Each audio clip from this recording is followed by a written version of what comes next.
अस्सलाम वालेकुम, मैं आपको खुशामदीद कहती हूँ मॉरविश कुज़ीन में। आज मैं आपके साथ बहुत he requested recipe chicken puffs और चिकन पेटीज़ की रेसिपी शेयर कर रही हूँ। ये मेरी फैमिली फेवरेट है और एटलीस्ट इफ्तार में मेरी बच्चियों को चिकन पेटीज़ ज़रूर चाहिए होते हैं। ooey gooey चिकन फिलिंग है और क्रिस्पी पफ पेस्ट्री है। चलिए जल्दी से बनाते हैं अपने ये चिकन पेटीज़। सबसे पहले इस रेसिपी के लिए बनाएंगे हम चिकन फिलिंग। उसके लिए सॉस पैन में मैंने मक्खन को मेल्ट किया है, उसमें मैं डाल रही हूँ चॉप करी हुई प्याज। इतनी देर पकाएंगे कि प्याज नरम पड़ जाए, फिर शामिल कर रही हूँ मैदा। अब मैदे को हम इतनी देर भूनेंगे कि वो अच्छा सा भुन जाए और खुशबू आने लगे।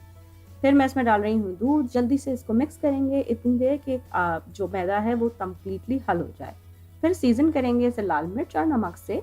इसको मिक्स करेंगे इतनी देर कि अच्छा सा गाढ़ा सा एक सॉस पेस्ट बन जाए। फिर इसमें मैं शामिल कर रही हूँ पकी हुई श्रेडेड चिकन। जब मैंने इस चिकन को पकाया था इसे सीजन नहीं किया था। इस मिक्सचर को अच्छी तरीके से मिक्स करके हम एक बोल में ट्रांसफ़र करेंगे और कम्प्लीटली ठंडा होने देंगे। ठंडे होने के टाइम पे मैंने इसमें हरा धनिया भी शामिल किया। अब पफ पेस्ट्री दो किस्म की आती हैं। ये वो शेल्स हैं जो हमें एग्जैक्टली बाजार वाली पेटीज़ का लुक देंगे, या ये पफ पेस्ट्री शीट्स जो आसानी अवेलेबल है। इस शीट को जब हम खोलते हैं तो इसके अंदर ये लाइंस हैं जिसको मैं एज अ गाइड यूज़ करती हूँ। अगर आपको इसको कट करना है तो आप कोई भी कुकी कटर्स भी यूज़ कर सकते हैं। बस कुकी कटर को प्रेस कीजिए और सर्कल साइड से निकाल लीजिए, या छुरी की मदद से इसको पीसेस में काट लीजिए। रेगुलर साइज के लिए आप इस पफ पेस्ट्री को आधा डब में डिवाइड करेंगे, या मैं मिनी पेटीज बना रही हूँ तो मैंने इसके और छोटे टुकड़े किए हैं। फिर फिलिंग लेके सर्कल के मिडल में रखेंगे और उसका जो रेक्टेंगल है उसके साइड में रखेंगे। सर्कल के लिए उसको दूसरे सर्कल से कवर कर देंगे। आप चाहें तो एग वॉश से सील भी कर सकते हैं। इसी तरह रेक्टेंगल का जो दूसरा पार्ट है वो उसके ऊपर हम फ्लिप करेंगे और ये हमारा एक मिनी पेटीज तैयार है। इसी तरह तमाम बाकी बचे हुए पफ पेस्ट्रीज के पेटीज बनाएंगे। फिर इसको बेकिंग शीट पे रखेंगे और 350 डिग्रीज पे एग वॉश से ब्रश करके इसको इतनी देर बेक करेंगे कि अच्छे से ये गोल्डन कलर के हो जाए। अगर आपको इनको फ्रीज करना है तो मैंने एक कटिंग बोर्ड पे इनको पार्चमेंट पेपर के साथ लाइन किया है। जब ये कम्प्लीटली फ्रीज हो जाएंगे तो मैंने उस जिप लॉक बैग में ट्रांसफर करके अपने फ्रीजर में रखूंगी।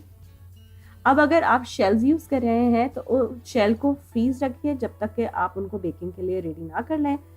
उनको तोड़ लीजिए और बेकिंग शीट पे ट्रांसफ़र करिए जो कि पार्चमेंट पेपर से लाइंड है, और इनको इतनी देर बेक कीजिए कि ये कम्प्लीटली पफ्ड हो जाए मगर ऊपर से कलर ना आए।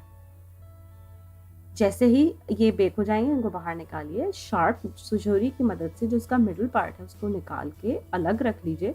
बहुत हल्के हाथ से काम कीजिए क्योंकि इस वक्त पेटीज बहुत गर्म है। जो उसका बीच का होल है उसके अंदर अपनी पकी हुई चिकन फिलिंग डालिए, ऊपर से उसका टॉप लगाइए। तमाम पेटीज के साथ ऐसा करने के बाद अगेन उसके ऊपर एग वॉश का ब्रश कीजिए जो अंडा और पानी मिक्स्ड है, और इसे 5-10 मिनट के लिए और बेक करने के लिए रख दीजिए ओवन में जब तक ये कम्प्लीटली अच्छा सा कलर उसका गोल्डन हो जाए। तो ये हमारे चिकन पेटीज़ चिकन पफ्स तैयार हैं।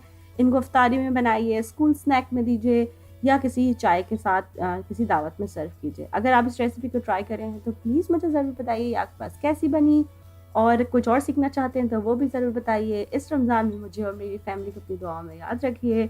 मेरी रेसिपीज़ को पसंद करने का, उनको सराहने का बहुत शुक्रिया। अल्लाह हाफ़िज़। अगर आपको ये रेसिपी अच्छी लगी तो इन लिंक्स पे ज़रूर क्लिक कीजिए ऐसी और बहुत सी मज़ेदार रेसिपीज़ के लिए।